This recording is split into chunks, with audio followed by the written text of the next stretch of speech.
The legalities notwithstanding, failure to productively use land remains a thorn in government's side. I traveled to BEATRICE, about 40 kilometers from Harare, where CHANDAFIRA MABHIZA's maize crop was voted the best in the area. A field day for other resettled farmers was being held so they could learn how he did it.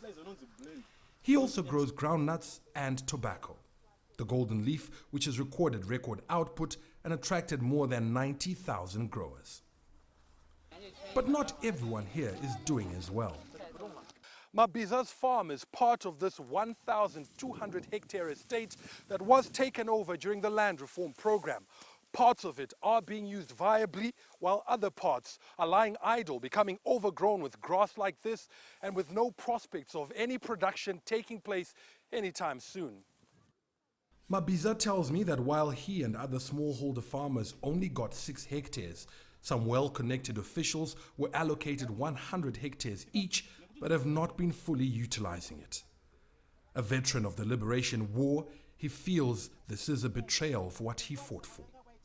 It's like they are now white people. One person owns that land and they are not utilizing it. This scenario is not peculiar to BEATRICE. In my assessment, based on the studies that I did from 2004 to about 2008, on 2 surveys, I found land utilization to be around 40%.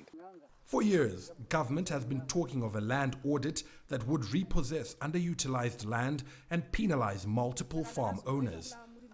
But it's failed to get off the ground due to funding.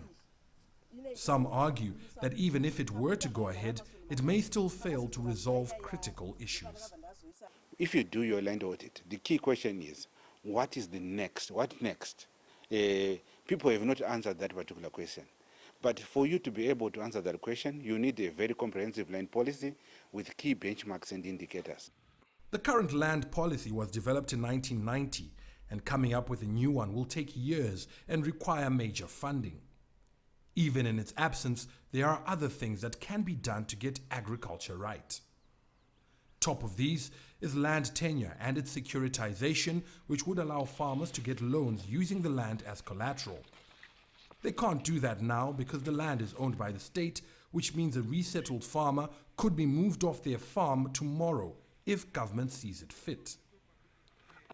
The country's projected 3% growth on the back of a 7% jump in agriculture can only happen if the sector is developed further.